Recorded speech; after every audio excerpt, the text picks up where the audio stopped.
পৃষ্ঠা 14, সাদা পৃষ্ঠার মধ্যে মাঝখানে লেখা জলগণ্ডূষ অথবা আমার জীবন কথা, বন্ধনী অপ্রকাশিত রচনা, বন্ধনী শেষ। এটি পৃষ্ঠা 13। পৃষ্ঠা 14 সাদা। পৃষ্ঠা 15 প্রথম উদ্যোগ। 1, কোষ্ঠীখানা পুড়িয়া গেল। দাদার আমার দুইজনের কোষ্ঠী একসঙ্গে ছিল। মাটির ঘর, খড়ের চাল, এইটাই বড় ঘর। পূর্ব দুয়ারি, উদ্ধৃতি কোঠা পিঁড়ে, উদ্ধৃতি শেষ, বলে এখানে। অর্জুন কাঠের কড়ি, তাহার উপর অর্জুন কাঠের পাটা পাতিয়া মাটি দিয়া ঢাকা। উপরে যেমন কোঠার মেঝে ছিল, পিঁড়ে ছিল, তেমনি নিচেও ঘরের মেঝে ও পিঁড়ে ছিল। উপরের মেঝেটা ছিল মাটির হাঁড়ি মালসাতেই বোঝাই। দাদার উপনয়নের সময় শীর্ষার, তালবস্বয় দীর্ঘই মূর্ধন্য রেফ আকার, বয়শূন্য র, শীর্ষার এক কুমোরের মেয়ে তাহার মুখ দেখিয়াছিল। এদেশে পৈতার সময় ব্রহ্মচারীকে 3 দিন একটা ঘরের ভিতর আবদ্ধ থাকিতে হয়। শূদ্রের মুখদর্শন নিষেধ।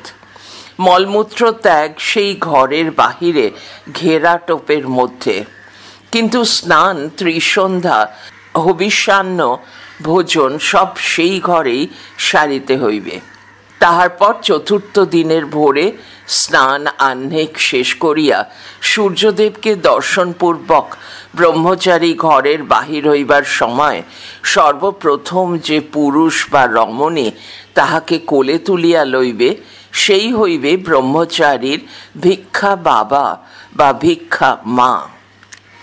জল আচরণীয় শূদ্রেরও এ অধিকার আছে। ইহাকেই উদ্ধৃতি মুখ দেখা, উদ্ধৃতি শেষ, বলে। দাদার ভিক্ষা মা, ওই কুমোরের বিধবা মেয়েটি, প্রায় প্রতি মাসেই একদিন আমাদের বাড়িতে প্রসাদ পাইতে আসিত। আসিবার সময় একটি মালসা, দইবাত বা একটা হাঁড়ি হাতে করিয়া আসিত। আবার প্রায়ই একা আসিত না, সঙ্গে সঙ্গিনীও থাকিত। তাহারও হাতে ওই মাটির মালসা। দাম বোধ হয় 4 পয়সা। মাসিমা তাহাতেই খুশি, যত্নপূর্বক তাহাকে বা তাহাদের দুজনকে প্রসাদ অন্ন দিতেন। এই ব্যাপারেই কোঠার উপরের মেঝে হাঁড়ি মালসাতে পরিপূর্ণ হইয়া গিয়াছিল।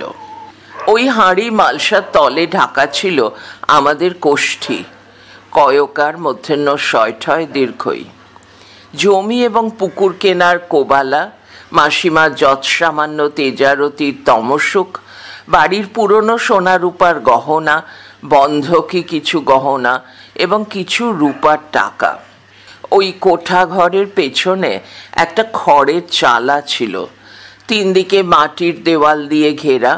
ওই চালাতেই আগুন ধরাইয়া দেয় আমাদের এক জ্ঞাতি ভ্রাতা। ওই ঘর, তাহার উত্তরের আর একটা ঘর এবং রান্নাঘর পুড়িয়া ছাই হইয়া গেল। সোনা রূপা গলিয়া মিশিয়া তাল পাকাইয়াছে, রূপার টাকা পুড়িয়া উড়িয়া গিয়াছে। তমসুক কোবালা বহু মালসার তলে ছিল, তাই আধপোড়া হইয়াছে। কোষ্ঠী 2খানা কিন্তু একেবারে পুড়িয়া খাক হইয়া গেল। পৃষ্ঠা 16। সনটা মনে নাই।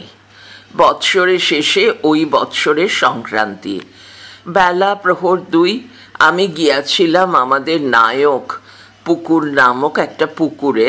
দিনের বেলাতেই কে বা কাহারা মাছ চুরি করিতেছে তাই দেখিতে। সেখান হইতেই প্রচুর ধোঁয়া ও চিৎকার শুনিয়া ছুটিয়া আসিলাম। তখন সব দাউ দাউ করিয়া জ্বলিতেছে। বড় ঘরের উত্তরে যে ঘরটার কথা বলিয়াছি, সেটির নাম ছিল ডাক্তারি ঘর। বাবা ওই ঘরে বসিয়া রোগী দেখিতেন, ওষুধ দিতেন। ওই ঘরেই তাহার ঔষধপত্র থাকিত। ঘরে কড়ি ছিল, পাটা পাড়া ছিল না। অজন্মার বৎসর কড়ির উপরে চুরি যাবার ভয়ে খড় তোলা ছিল প্রচুর। অগ্নিদেবের আনন্দই হইয়াছিল, তিনি মনের সাধে উদর পূর্ণ করিয়াছিলেন। গোলায় ধান ছিল, ধানের গোলা ছিল বাঁশের বাখারির তৈরি, ভিতর বাহির মাটি লেপা।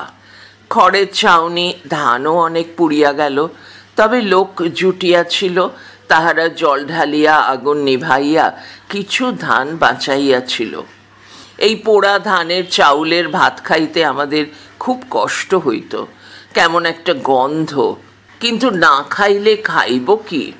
ঘরে বেশি চাউল মজুত ছিল না। বেশ মনে আছে, সেবার দুমকা হইতে খড় আনাইতে হইয়াছিল। দেশে খড়ের অভাব, সুতরাং দাম খুব বেশি। দুমকা অঞ্চলে খড় বেশ সস্তা পাওয়া যাইত। গাড়োয়ানকে 3 দিনের মতো মুড়ি, চাউল, ডাল, নুন, তরকারি আর গোটা 2 টাকা দিতে হইত। সে দুমকায় যাতায়াত পথে রান্না করিয়া খাইত। সেবার গ্রামের আরও 2-1 জনের গাড়ি গিয়াছিল, তাহারাও খড় কিনিয়া আনিত। দুমকার নিকটে রসিকপুর, কুড়মিঠার তাম্বুলিদের কোন পূর্বপুরুষ ব্যবসায়ের জন্য রসিকপুরে গিয়া বাস করে। গ্রামের লোক বলিয়া গাড়োয়ান তাহাদের বাড়িতে আশ্রয় পাইত, তাহাতে রাঁধিয়া খাইবার সুবিধা হইত। পথে ইহারা মদও কিনিয়া খাইত, পচুই মদ। কুড়মিঠায় তাম্বুলি পুকুর আছে, নায়ক পুকুর আছে। তাম্বুলিদের উপাধি ছিল নায়ক। ইহারা বলদ কিংবা ষাঁড়ের পিঠে ছালা, 6 আকার 9 আকার উদ্ধৃতির মধ্যে ছালা ঝুলাইয়া দুমকা হইতে সরিষা প্রভৃতি আনিত এবং এই অঞ্চল হইতে ছোলা, মসুর, কলাই ও চাউল প্রভৃতি লইয়া যাইত। খুব পুরু, শক্ত, মোটা গুঞ্চট সেলাই করিয়া 2 দিকে 2টি বড় থলে তৈরি হইত। মাঝখানটা গরুর পিঠে বিছানো থাকিত। এই থলের ভিতর সরিষা প্রভৃতি প্রচুর ধরিত। তখন গরুর গাড়ির চল ছিল না। যেসব গরু ছালা বহিত তাহাদের গলায় ঘণ্টা বাঁধিয়া দেওয়া হইত। ছালার গরুর সঙ্গে মানুষও থাকিত 8-10 জন। বহুদূর হইতে ঘণ্টার শব্দ শোনা যাইত। ছেলেবেলায় গল্প শুনিয়াছি, প্রায় সিকি ক্রোশ জুড়িয়া নায়কদের ছালার গরু চলিত। ঘণ্টার শব্দে জানোয়ার পলাইত। ব্যবসায় নায়করা প্রচুর টাকা উপার্জন করিয়াছিল। তাহাদের সাধুতার কথাও লোকের মুখে মুখে ফিরিত। আমাদের গ্রামের পূর্বে কয়েক বিঘা জমির ওপারে উলুন্দি গ্রাম, আর পূর্ব দক্ষিণে জানাবাজ গ্রাম কয়েক বিঘা জমির ওপারে। নায়কদের এক কর্তা ব্যক্তি কুড়মিঠার আত্মীয়দের কিছু টাকা পাঠাইয়া অনুরোধ করেন, একটা পুকুর কাটাইয়া দাও, যেন কুড়মিঠা, উলুন্দি, জানাবাজ গ্রামের লোক জল খাইতে পারে। পুষ্করণী খনন শেষ হইয়াছে সংবাদ পাইয়া প্রতিষ্ঠার জন্য তিনি কুড়মিঠায় আসিয়া দেখিলেন পুকুরটা খুব ছোট, পরিমাণ মাত্র 16 বিঘা। বন্ধনীর মধ্যে জিজ্ঞাসার চিহ্ন দাঁড়ি। পৃষ্ঠা 17। তিনি ক্রোধে ফাটিয়া পড়িলেন, বলিলেন, এই পুকুর আমি প্রতিষ্ঠা করিব না।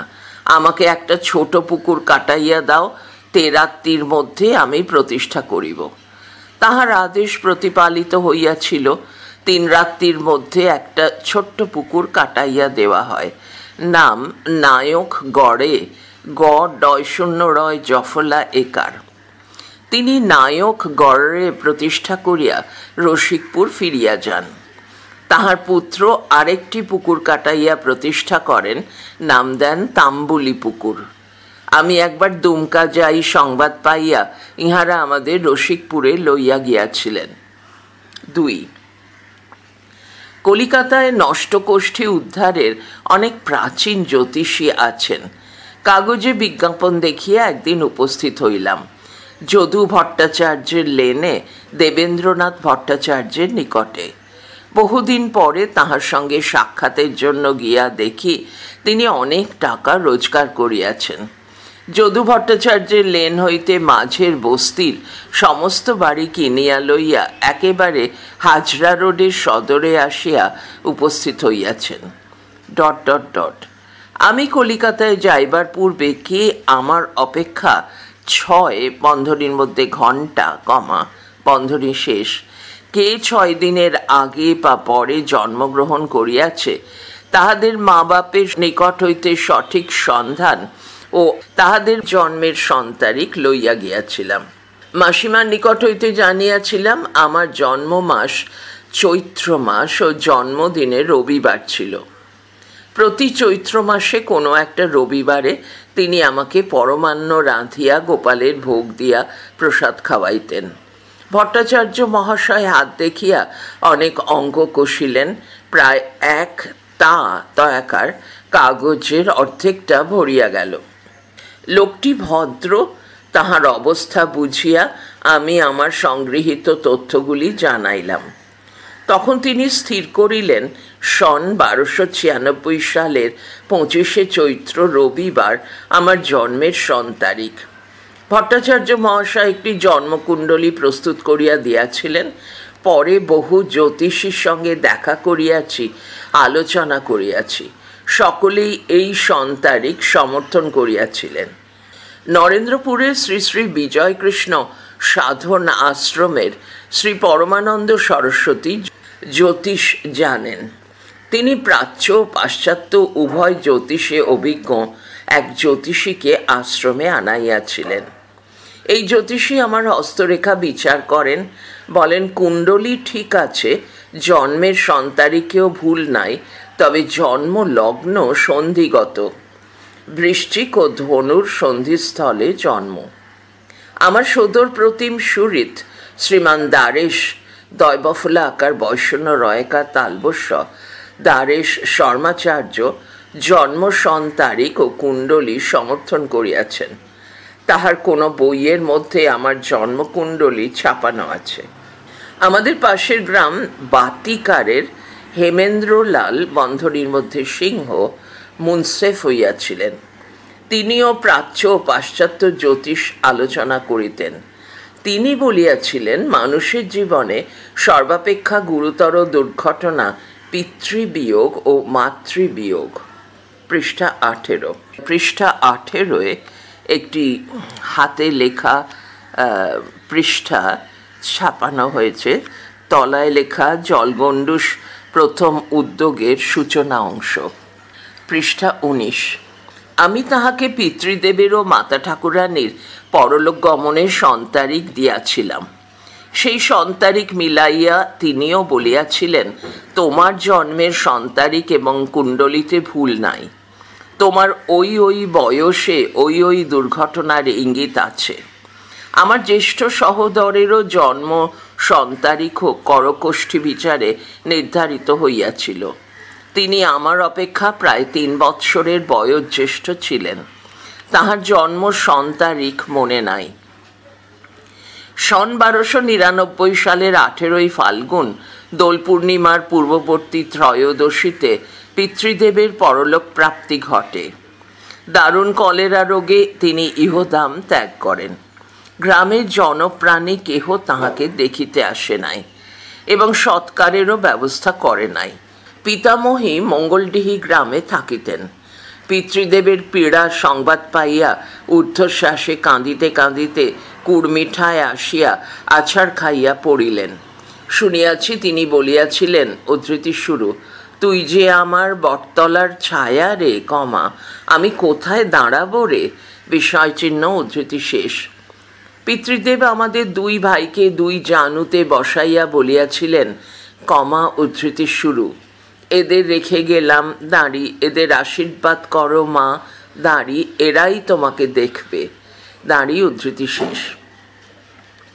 মাসিমাতা সদ্য বিধবা মাতা ঠাকুরানীকে পিতামহীর নিকটে রাখিয়া একটি গরুর গাড়িতে শবদেহ তুলিয়া বক্রেশ্বর ধামে যাত্রা করেন। গ্রামের কাঙালচন্দ্র পাল বন্ধনী জাতি তন্তুবায় বন্ধনী শেষ গাড়ি চালাইয়া যায়। কৃষাণ মাখন বাগদি ও বন্ধনী লক্ষা বন্ধনী শেষ মুচি কাঠ বহিয়া সঙ্গে গিয়াছিল। তাহারা যতদিন বাঁচিয়াছিল আমি, উদ্ধৃতি, শ্মশানে তিষ্ঠতি, উদ্ধৃতি শেষ, এই বান্ধবদের ঋণ শোধিবার প্রয়াস পাইয়াছি। আর কলেরায় আক্রান্ত রোগী ও রোগিণীদের সেবা পরিচর্যা করিয়াছি ও তাহাদের মলমূত্র নিজের হাতে পরিষ্কার করিয়াছি। এইভাবে সারা জীবন লোকের মন হইতে কলেরার ভয় দূর ও গ্রামবাসীদের পাপের প্রায়শ্চিত্তের চেষ্টা করিয়া আসিয়াছি। 3.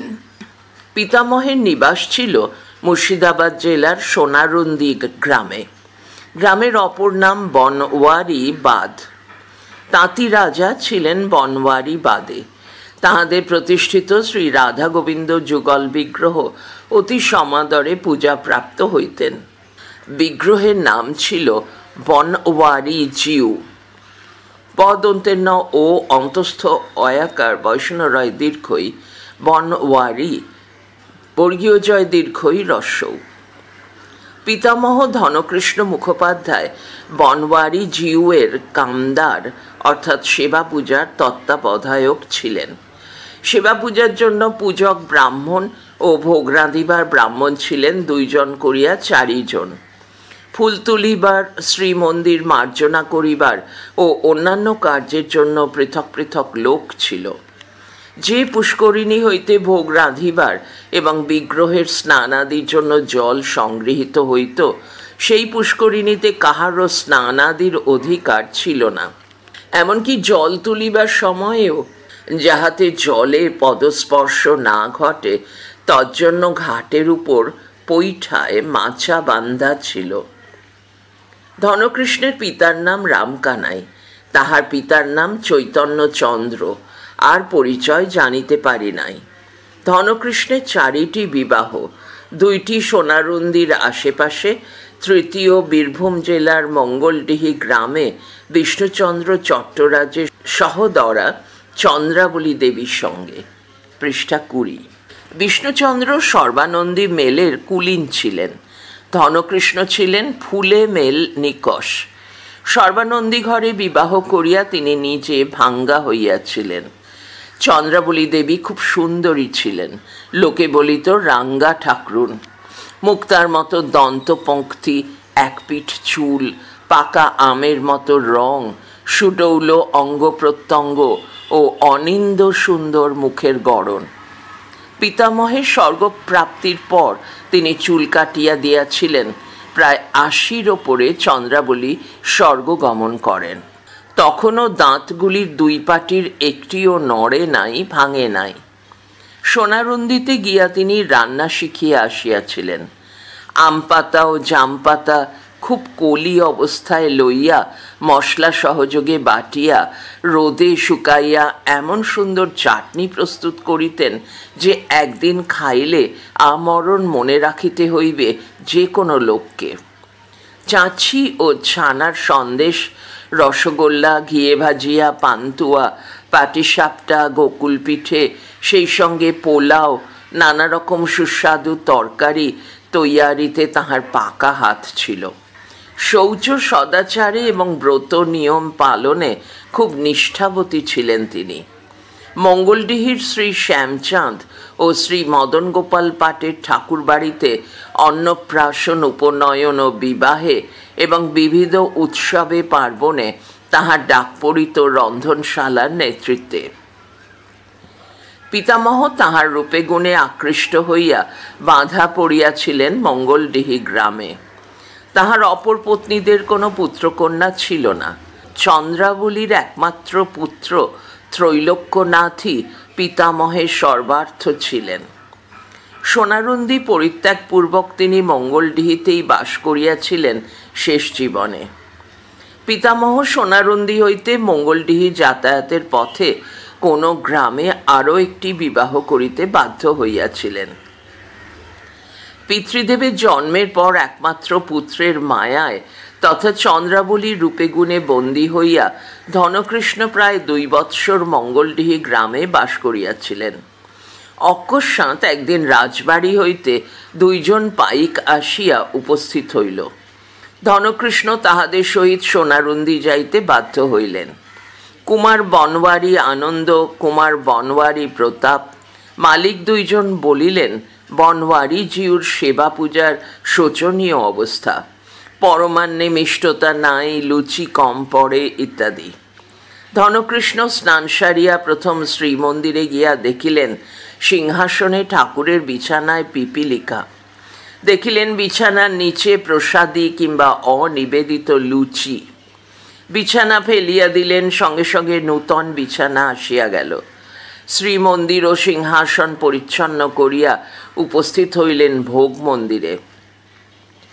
অন্ন ব্যঞ্জন প্রস্তুত, পরমান্ন পাক হইতেছে। চিনির চাক ছিল না, গুড় হইতে ভুড়া তৈরি হইত, তাহারই মিষ্টান্ন হইত ছানা সহযোগে। লুচিতে ও অপর নৈবেদ্যে ভুড়াই দেওয়া হইত। পরমান্নের কড়াইয়ে দুগ্ধ দেওয়ার পর সুর্পের দন্তেশ্বয় দীর্ঘ পয়রে ফেকার বয়সন্য সুর্পের মুখে ভুড়া ঢালিয়া দিল রাঁধুনি। ধনকৃষ্ণ দেখিলেন ভুড়া ঢালা হইল, রসুইরা কড়াইয়ের ভিতর হাতা দিয়া নাড়িয়া দিলেন। ঠাকুরের নিকট নিবেদিত প্রসাদ গ্রহণপূর্বক ধনকৃষ্ণ দেখিলেন তরকারি পত্রে তৈল মশলা পরিমাণ মতো পড়ে নাই, পরমান্ন মিষ্টতাহীন। পরদিন স্নানান্তে ভোগ মন্দিরে গিয়া উপস্থিত হইলেন। যথা পরিমাণ তৈল মশলা দিয়া ব্যঞ্জনাদি প্রস্তুত হইল। পৃষ্ঠা 21। পরমান্নে যথারীতি সুর্প হইতে ভুড়া ঢালা হইল। হঠাৎ তিনি রসুইয়ার হাত হইতে হাতা কাড়িয়া পরমান্ন ঘাঁটিতে গিয়া দেখিলেন কড়াইয়ের মাঝখানে পিতলের একটি ছোট্ট গামলা রহিয়াছে। সমস্ত ভুড়া গামলায় গিয়া জমিয়াছে। রাঁধুনি গামলাটির চারিপাশে হাতা নাড়িয়া দেন। তিনি গামলা তুলিয়া ফেলিলেন।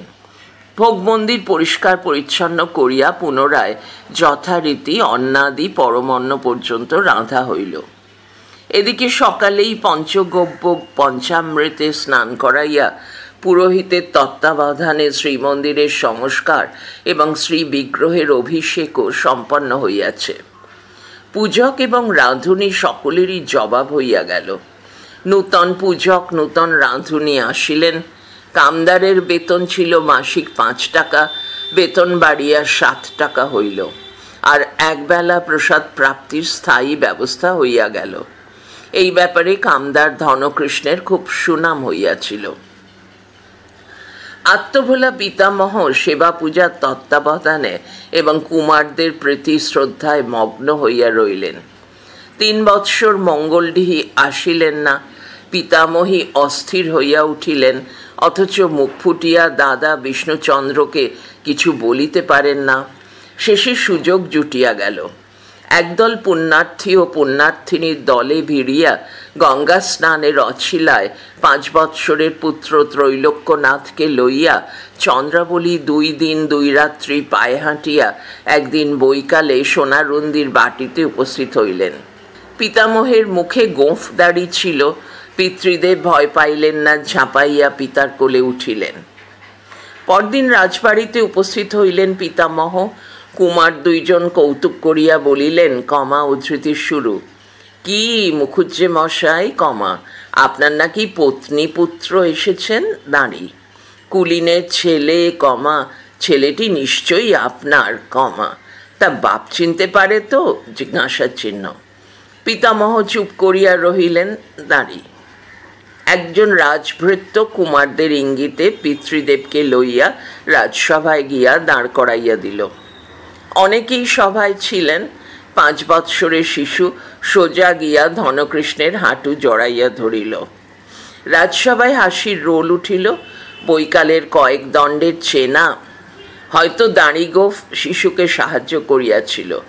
কুমার বনওয়ারি আনন্দ বলিলেন, না মুখুজ্জে মশাই, ছেলে সত্যিই আপনার। কতকগুলি রূপার টাকা আনিয়া শিশুকে নামাইয়া দেওয়া হইল টাকার সম্মুখে। শিশু খেলার সামগ্রী ভাবিয়া আঁচলা ভরিয়া 2 হাতে টাকা কুড়াইয়া লইল। কয়েকটা টাকা পিতামহের হাতে দিয়া কুমার জিজ্ঞাসা করিলেন, কি নাম রাখিয়াছেন পুত্রের? ত্রৈলোক্যনাথ নাম শুনিয়া বলিলেন, না, ইহার নাম রহিল বনওয়ারি লাল। পিতৃদেব এই নামেই পরিচিত হইয়াছিলেন। এই গল্প আমি বহুবার পিতামহীর নিকট শুনিয়াছি। কুমারদের পরলোক গমনের পর বনওয়ারিলাল পিতামাতাকে লইয়া মঙ্গলডিহি চলিয়া আসেন। বাঙ্গালা লেখাপড়ার সঙ্গে সামান্য সংস্কৃত ও জমিদারি হিসাব নিকাশের কাজ শিখিয়াছিলেন তিনি সোনারুন্দিতে। মঙ্গলডিহি আসিয়াছিলেন যখন, তখন তাহার বয়স প্রায় 20-র কাছাকাছি। মঙ্গলডিহিতে আসিয়া তিনি বসতবাড়ি, খামার বাড়ি, 24 বিঘা চাষের জমি ও একটা নানা রকম গাছগাছালি ভরা বাগান কিনিয়াছিলেন। পৃষ্ঠা 22। পৃষ্ঠা 22-এ একটি হাতের লেখার চিঠি ছাপানো আছে। তলায় লেখা, প্রথম উদ্যোগের পাণ্ডুলিপিতে হরেকৃষ্ণ মুখোপাধ্যায়ের হস্তাক্ষরের সংযোজন। পৃষ্ঠা 23-4। পিতৃদেব 3টি বিবাহ করিয়াছিলেন। তাহার প্রথম বিবাহ হয় মঙ্গলডিহির পূর্বের গ্রাম ধানাই কিংবা বুদুরো নাম গ্রামে, ঠিক জানি না। এই পত্নীর মৃত্যুর পর বিবাহ করেন অজয় তীরবর্তী বনগ্রামে। এই পত্নী একটি কন্যা রাখিয়া পরলোক গমন করিলে বিবাহ করেন কুড়মিঠা গ্রামে। ছেলেবেলায় বনগ্রামের মামাকে দেখিয়াছি। কুড়মিঠার পূর্ব পার্শ্ববর্তী গ্রাম উলুন্দির অধিকারীদের সঙ্গে তাহাদের আত্মীয়তা ছিল। তাহাদের দেবসেবার ও শিষ্য শাখার অংশীদার ছিলেন বনগ্রামের এই অধিকারী মহাশয়।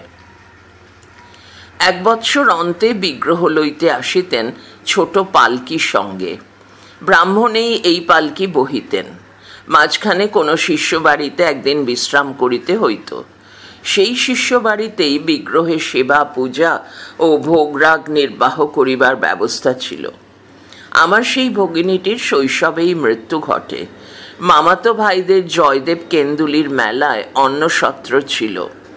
একটা দিন তাহারা রাঁধিয়া বাড়িয়া বহু লোককে অন্নদান করিতেন। এখনো সে অন্নদান বহাল আছে। আমি তাহাদের কেন্দুলির আখড়ায় গিয়াছি, বনগ্রামেও গিয়া বাস্তুভিটায় প্রণাম করিয়া আসিয়াছি। কুড়মিঠার আদি বাসিন্দা ভট্টাচার্য বংশ, বন্দ্যোপাধ্যায় বংশ ও রায় বংশ। বন্দ্যোপাধ্যায়গণ বেশ প্রভাবশালী ছিলেন। গয়ারাম রায় ও ত্রৈলোক্যনাথ রায়ের প্রায় 24খানি লাঙলের জমি ছিল এবং বহরমপুর নামক একটি মৌজার পত্তনির সত্ত্ব ছিল। গয়ারাম রায়ের দালান কোঠা ছিল, তাহার পুত্রাদি ছিল না। ত্রৈলোক্যনাথের পুত্র রমেশচন্দ্র রায় ও যোগীন্দ্রলাল রায়। যোগী রায়ের বিবাহ হয় নাই। রমেশচন্দ্রের একমাত্র পুত্র আশুতোষের বিবাহের পরে মৃত্যু হয়। রমেশচন্দ্রের কন্যার বংশধরগণ আছেন। বন্দ্যোপাধ্যায় বংশের শেষ উত্তরাধিকারী অশোকেন্দ্র বাস্তুবাড়ি পর্যন্ত বিক্রয় করিয়া গ্রাম ত্যাগ করিয়াছে। কুড়মিঠা গ্রামের আদি বাসিন্দাদের মধ্যে পাল উপাধিধারী তন্তুবাই বংশ অন্যতম। সোনারুন্দির রাজা গৃহিণীকে নথ পরাইবার জন্য তাঁতিদের গ্রামে গ্রামে লোক পাঠাইয়াছিলেন। একটি সোনার নথ ও 5টা টাকা প্রতি গৃহস্থকে দান করিবেন, তাহারা যদি সম্মত থাকেন। তাঁতিদের নথ পরিতে নাই, সুতরাং এ প্রস্তাবে প্রত্যেকেই অসম্মত হইয়াছিলেন। কুড়মিঠার পাল বংশের লাউসেন পাল খুব প্রভাবশালী ব্যক্তি ছিলেন। কুড়মিঠার তাঁতিদের নেতা এবং গ্রামের অন্যতম প্রধান ছিলেন তিনি। গ্রামের দক্ষিণ ও পশ্চিম প্রান্তে কয়েক ঘর তাঁতির বাস ছিল। উপাধি পাল ও দে। লাউসেন পালের অবস্থাও খুব ভালো ছিল। প্রায় 30-40 বিঘা জমি ও নিজস্ব 16 আনা পুকুর ছিল। কুড়মিঠার তাঁতিরা তসর বুনিত তসরের ধুতি, শাড়ি ও থান কাপড়। কুড়মিঠার হৃদয়রাম শেঠ এই তসর কিনিয়া বিক্রয় করিয়া বেড়াইত। সুরুলের নীলকুঠিতেও তাহার যাতায়াত ছিল। ডাকাতির বামাল সামলাইয়া সে প্রচুর অর্থ সঞ্চয় করে। ইহার পুত্র কানুরাম শেঠ, তাহার পুত্র ক্ষুদিরাম চৌধুরী প্রচুর জমি জমার মালিক হয়। কুড়মিঠা গ্রামের 6 আনা অংশের দরপত্তনীয় খরিদ করিয়াছিল ক্ষুদিরাম। পৃষ্ঠা 24। পশ্চিম পাড়ায় ও দক্ষিণ পাড়ায় কয়েক ঘর সুঁড়ির বাস ছিল। তালবস্যায় চন্দ্রবিন্দু রস্য ডয়শূন্য রয় হর্ষই। দক্ষিণ পাড়ায় রামকানু শেঠ ও পশ্চিম পাড়ায় ক্ষুদিরাম শেঠের অবস্থা সচ্ছল ছিল। ভট্টাচার্য বংশে বহু পণ্ডিত জন্মগ্রহণ করিয়াছিলেন। তাহাদের চতুষ্পাঠীতে বহু ছাত্র অধ্যয়ন করিত। এই বংশের রামতনু ভট্টাচার্য আমার মাতামহ। তিনি মঙ্গলডিহির শ্রী মদন গোপাল পাটের ঠাকুরবাড়ির চট্টরাজ মহাশয়ের এবং রায়বংশের পুরোহিত ছিলেন। এই সূত্রেই ধনকৃষ্ণের সঙ্গে পরিচয়। ধনকৃষ্ণই আগ্রহপূর্বক কুর্মিঠায় পুত্রের বিবাহ দিয়াছিলেন। রামতনুর 2 পুত্র ও 3 কন্যা। পুত্র 2টি যৌবনেই পরলোক গমন করেন। রামতনু জ্যেষ্ঠা কন্যার বিবাহ দেন সুবিখ্যাত লর্ড সিংহের রায়পুরের নিকটবর্তী কাকুটিয়া গ্রামে। কন্যার নাম কুলদা সুন্দরী। বড় মাসিমা বহুদিন বাঁচিয়াছিলেন, বহুবার কুর্মিঠা আসিয়াছিলেন। মাস্তুত দাদা ইন্দ্রনাথ বন্দ্যোপাধ্যায়ের অবস্থা ভালোই ছিল, তিনিও মাঝে মাঝে কুর্মিঠা আসিতেন। আমি বহুবার কাকুটিয়া গিয়াছি। ইন্দ্রনাথের কন্যার বংশধর আছেন, 2টি পুত্রই বাঁচিয়া নাই। তাহাদের কোনো সন্তান সন্ততি নাই। মধ্যম মাসিমা সারদা সুন্দরীর বিবাহ হইয়াছিল বাঁধ নবগ্রামে ঠাকুরবাড়িতে। ঠাকুরবাড়ির পূজিত শ্রীবিগ্রহ রাধা বল্লভ। শ্রীকৃষ্ণ নিকষ পাষাণে সুগঠিত। শ্রী রাধা ছিলেন ধাতুময়ী, অষ্টধাতুতে নির্মিতা। 4-5 মূর্তি শালগ্রাম ছিলেন, স্মরণ হয়। মাসিমাতা অল্প বয়সে বিধবা হইয়া কুর্মিঠার পিত্রালয়ে চলিয়া আসেন, কিন্তু তিনি দেবসেবার অংশ ত্যাগ করেন নাই। 1 বৎসর অন্তে তিনি শ্রী রাধা বল্লভকে কুর্মিঠায় আনিয়া একাদিক্রমে 7 মাস কাল সেবা পূজা নির্বাহ করিতেন। অন্নের ভোগ মধ্যাহ্নে ও ময়দার রুটির শীতল হইত সন্ধ্যাকালে। পূর্বাহ্নেরও কিছু ফলমূল ও গুড়ের ভুড়া মিষ্টান্নের বিকল্পে দেওয়া হইত। লাভের মধ্যে ছিল ভিন্ন ভিন্ন গ্রামে কয়েক ঘর শিষ্য, সামান্য কয়েক ঘর প্রজার নিকট প্রাপ্য রাজস্ব ও একটি আমবাগানের অংশ। মাধনবগ্রামে শিষ্য রামনাথ মণ্ডল জাতিতে সৎগোপ। মুর্শিদাবাদে নবাব সরকারের চাকুরি করিত। প্রজার খাজনা আদি আদায়ের ভার ছিল তাহারই উপর। মণ্ডল যথেষ্ট সততার সঙ্গে আপন কর্তব্য পালন করিয়া যাইত। দেখিতাম আম আসিত, বাবুই আসিত। 22 আঁটি বাবুইয়ের দাম ছিল 5 আনা 6 আনা। বাবুইয়ে ঘর বাঁধিবার ও খড়ের চাল ছাওয়াইবার দড়ি তৈয়ারি হইত। বৎসরে একবার শিষ্য বাড়ি গেলে প্রণামী আদায় হইত বড়জোর 25-30 টাকা। কখনো বা 2-1 খান সাদা ধুতি কাপড়। পাওনা সামান্য, কিন্তু শ্বশুরবাড়ির কুলদেবতাকে আমরণ তিনি পূজা করিয়া গিয়াছেন। মাতামহ যখন আপন স্থাবর অস্থাবর সম্পত্তির উইলপত্র সম্পাদন করেন, তখন মাসিমাতা বলেন, আমাকে দান বিক্রয়ের অধিকার দিও না। সমস্ত সম্পত্তির দান বিক্রয়ের অধিকারিণী করো তোমার কনিষ্ঠা কন্যাকে।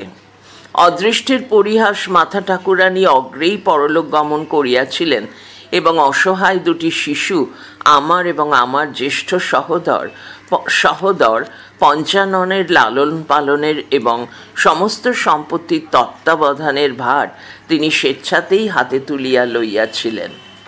পৃষ্ঠা 25। বলিতে ভুলিয়াছি, কুর্মিঠা গ্রামের স্বর্ণকার পাড়াও খুব জমাট ছিল। হরিশ্চন্দ্র স্বর্ণকার প্রধান গণ্য হইয়া বর্ধমানের রমন পালের সোনারূপার দোকানে রূপা আনিয়া গহনা গড়িয়া বেচিয়া আসিত। মাঝে মাঝে গ্রামে 2-4 জনকে সঙ্গে লইয়া বর্ধমান শহর, গোলাপবাগ, চিড়িয়াখানা প্রভৃতি দেখাইয়া আনিত। একবার সঙ্গে গিয়াছিল ঋষিকেশ গড়াই।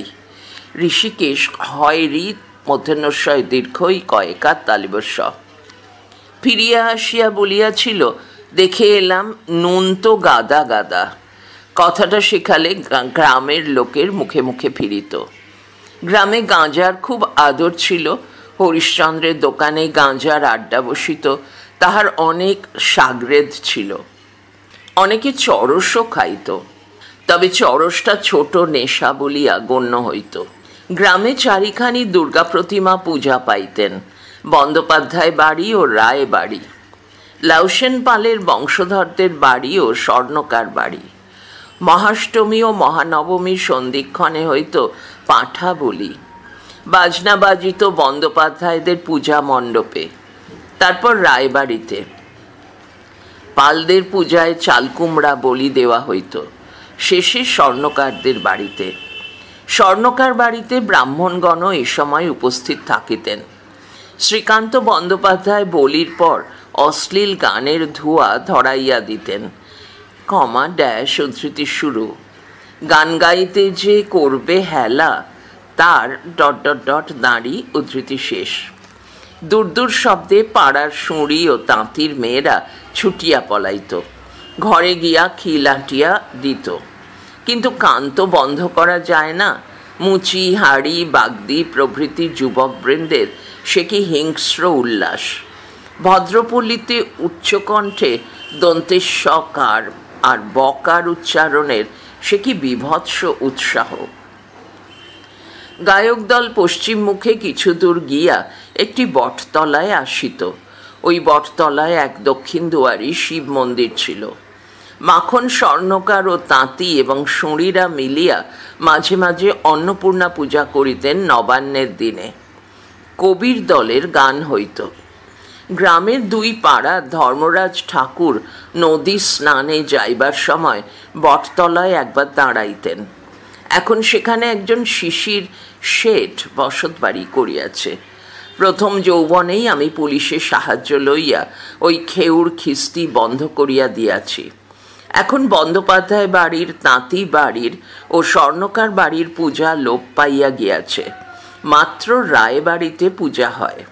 রায়বাড়ির বংশধরগণ গানের প্রথমটা চালু রাখিয়াছিলেন।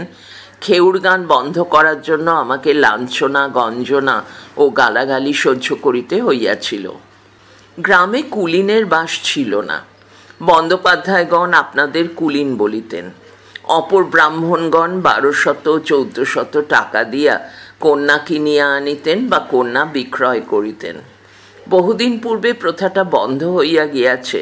এখন সকলেই কন্যা দান করেন এবং সম্মানের সঙ্গেই অপরের কন্যাদায় উদ্ধার করেন। গ্রামে প্রথম কুলীন সন্তানকে কন্যাদান করিলেন আমার মাতামহ। মাতামহীর পিত্রালয় ছিল লক্ষ্মীনারায়ণপুরে। দুবরাজপুরের উত্তর পশ্চিম কোণে ক্রোশদিন দূরে এই গ্রাম। এই গ্রামের গিরিশচন্দ্র, বন্ধনীর মধ্যে নাথ জিজ্ঞাসার চিহ্ন, বন্ধনী শেষ, কন্যাদানের জন্য কুলীন পাত্র সন্ধান করিতেছিলেন। মাসিমাতা ও মাতা ঠাকুরানীর সঙ্গে ছোটবেলায় লক্ষ্মীনারায়ণপুর গিয়াছি। মাসিমাতা ডাকিতেন গিরিশ দাদা। গিরিশের ছোট ভাই বারাণসীকে নাম ধরিয়া ডাকিতেন বারু। গিরিশচন্দ্র আসিয়া উপস্থিত হইলেন। কুর্মিঠায় মাসিমা প্রস্তাব শুনিয়া যেন হাতে চাঁদ পাইলেন। পৃষ্ঠা 26। 11 বৎসরের বালক দাদার বিবাহ হইবে গিরিশচন্দ্রের কন্যার সঙ্গে। গিরিশচন্দ্র চতুর ব্যক্তি, বিনা পয়সায় কুলীনে কন্যাদানের পুণ্য হইবে। মাসিমা দেখিলেন 1200-1400 টাকা দিতে হইল না, ফাঁকতালে ছেলের বিবাহ হইয়া গেল। সম্বন্ধ স্থির হইল, দিন স্থির হইয়া গেল। ইতিমধ্যে মাতা ঠাকুরানী নিদারুণ গ্রহণে, গয়রফলা হওয়া মধ্যে নয় দীর্ঘই, পীড়ায় শয্যা লইলেন। চিকিৎসক নাই, চিকিৎসা হইল না। তাহার অবস্থা এখন তখন। গিরিশচন্দ্র দেখিলেন বিপদ, যদি একটা কিছু ঘটে। এখন 1 বৎসর বিবাহ বন্ধ। তিনি দাদাকে ও আমাকে লইয়া চলিয়া গেলেন লক্ষ্মীনারায়ণপুরে। বিবাহ হইয়া গেল। বরবধূ ও আমি বাড়ি আসিলাম। আসিয়াই বরবধূকে দেব মন্দিরের পৈঠায় দাঁড়াইয়া স্নান করিতে হইল। নিমপাতা চিবাইয়া গঙ্গা জলে ছিটা লইতে হইল মাথায়। আমি জিজ্ঞাসা করিলাম, উদ্ধৃতি শুরু, আরও তো অনেক লোকের বিয়ে দেখেছি, তয়কার ক্ষয়কার চয় হস্যই, সেমিকোলন, কই বরকনে স্নান করে না তো, নিমপাতা চিবোয় না, দাঁড়ি, সন্দেশ রসগোল্লা খায় দেখেছি, তারই উদ্ধৃতি শেষ। আমার কথার কেহ উত্তর দিল না। জিজ্ঞাসা করিলাম, মা কই? বারংবার জিজ্ঞাসায় বিরক্ত হইয়া কে বলিল, স্নান করিতে গিয়াছে কলুপুকুরে। আমি আসিয়াই ঘরে গিয়া মাকে দেখিতে পাই নাই। বলিলাম, মা তো বিছানা থেকে উঠতে পারত না। যাহা হোক, আমিও প্রতিবেশী এক সমবয়সী কলুপুকুরের ঘাটে গিয়া উপস্থিত। ঘাট জনশূন্য, কাকপক্ষী নাই। কলুপুকুর হইতে নায়ক পুকুরের উঁচু পাড়ে উঠিয়া কাঁদিতে কাঁদিতে বাড়ি ফিরিতেছি।